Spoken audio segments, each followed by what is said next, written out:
Is there even an end to be found? Everything's getting blurry.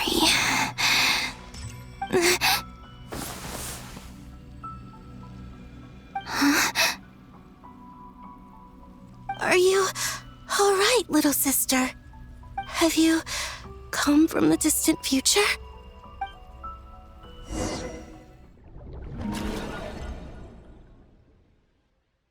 So, how exactly did the moons just disappear? Shouldn't it be a little harder to get rid of major creations like moons? The world is a vast and ancient place. On a certain scale, all life lasts for but a fleeting moment. Miss Nicole explained that the moon goddesses likely perished in the War of Funerary Flame. The moons themselves were also destroyed at that time, save for the Frost Moon, from which a new moon goddess was later born. Am I missing something then? 'Cause the stories say that the moon goddesses were born on the moon, but doesn't Columbina say she was born in Nodcry? Huh, you're right! Why do their birthplaces differ? What's the difference between the two generations of moon goddesses? Also, remember what Sandrone said? Her scans detected 4 moons. In other words, 4 moon marrows. Technically, the result of the scan means that 4 moon marrows were detected and positively identified as moons in that moment. In other words, this piece of information alone isn't enough for us to know how Miss Columbina is doing right now. Yep, we have no way of staying up to date on whether she's dead or alive. She's on her own for now. But at least she's trying her best to get back to us. Yeah. She's a tough cookie. And a sore loser, too. We have to trust that she'll find a way. Because we really need her power. As much as it pains me to say it, we've got no chance of beating Dottore in a straight-up fight. He's much too powerful. It wouldn't even be close. That maniac is going to devour everything in his path until he reaches us. We need to find someone or something that can stop him before he does anything worse. I'll be frank. Our only hope of defeating this false god is with a real moon goddess on our side. I'm not just saying this because Columbina's a friend and I want her back safe and sound. It's just the truth. And I know that even she was no match for him when he attacked, but I don't have a better solution. We're not giving up on saving her, whether she can defeat Dottore or not. Right. Don't worry, Miss Sandrone. We're all aligned on saving Columbina. No one's trying to argue that we can only justify saving our friend because it will help save the world. This is about multitasking. We want to save both. So, she's more than just a moon goddess to you guys? Absolutely. Duh! She's part of the gang! And you are too, you know. Yes, I know. You don't need to labor the point. I knew that the moment I came running over with my documents that I was part of the in-group. I mean, if Arlecchino can fit in, I certainly can. Anyway, as for how we get Columbina back, I've been working on it constantly. But I think I'm still lacking certain information about the moon. I'd probably get there if I could continue my calculations, but the problem is, I've run out of computing power. Computing power? You mean you need more energy? No, the issue isn't energy, it's processing power. There's so much data to get through that the whole process has just ground to a halt. That's a tricky problem. René de Petrichor of the Nazissenkreuz Ordo once foretold the fate of the world. But I don't know how he did it. My guess is that he used the primordial sea's power. However, that won't work for me. His methodology was vastly different from my own. What's worse, they're incompatible. And to top it all off, we can't even leave Nodcry. Ugh, this is so annoying. If I'd known we'd run into a bottleneck like this. Well, no, the design bureau's a bust as well. curse that Dottore! Couldn't have made this harder for me if he tried. Oh, what do we do then? How about we grab a bite to eat and take a break? Maybe something will come to mind after you've cleared your head. You don't get it, do you? I'm trying to calculate the fate of an entire world here. And I need accurate results, not big prophecies. Where the heck am I gonna find the computing power for that? Ahem.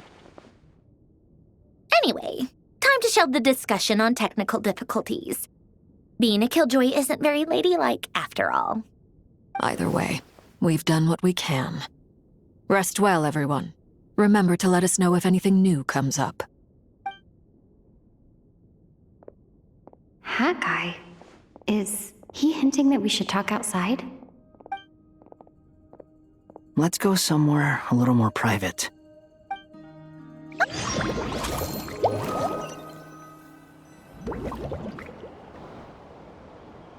You know that Dory went back to Sumeru, right? Yeah. She mentioned she was planning to head back. Things aren't looking good for Notcry. She's gone to spread the word so that Sumeru has a chance to prepare for the worst. From what I know of Dottore, there are two possible reasons why he hasn't made a move yet.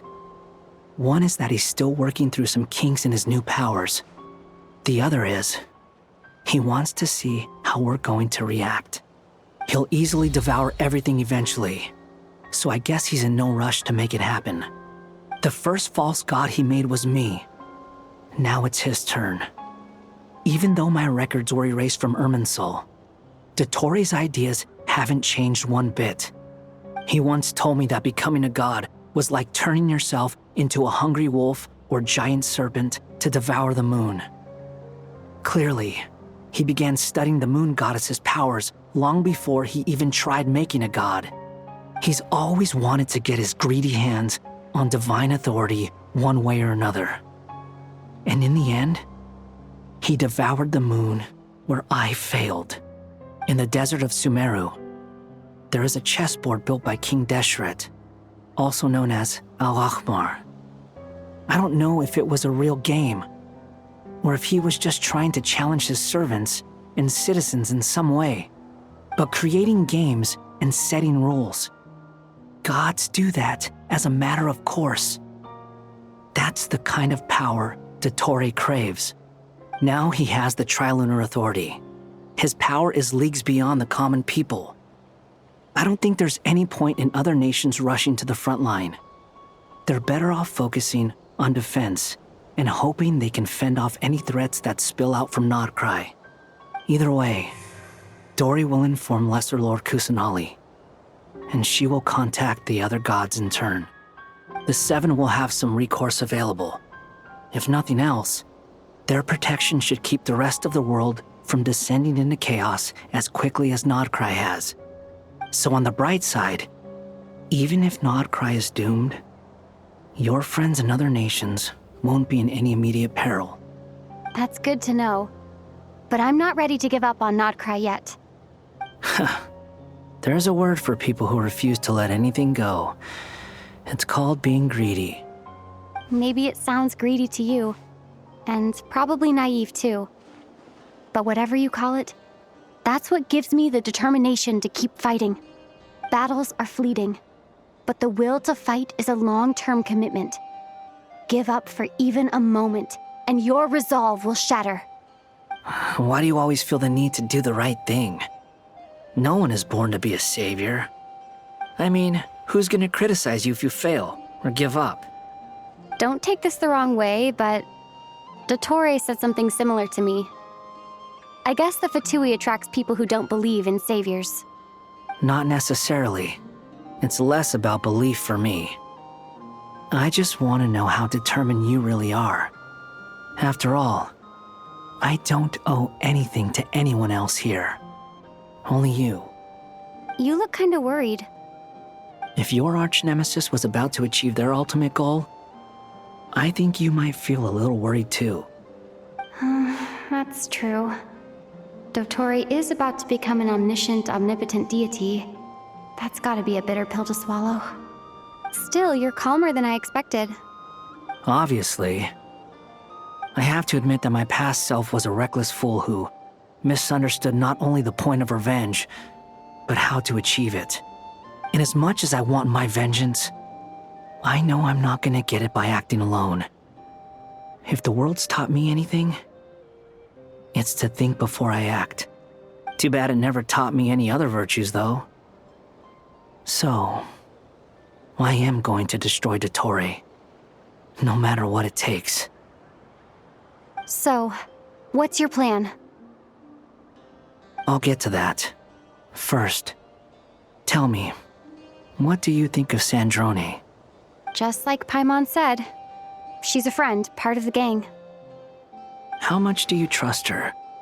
This is a serious question. Think carefully before you answer. Although she's with the Fatui, she has her own values and she's helped us a lot. If nothing else, she's clearly going the extra mile for Columbina. I see no reason not to trust her. If you say so. In that case, the three of us need to talk. I have some thoughts about her computing problem. It can be solved, but it will come with a cost. How much? If I can afford it, I'll cover it. Sometimes your heroism really backs me into a corner. You know that? Come on, let's go talk to her.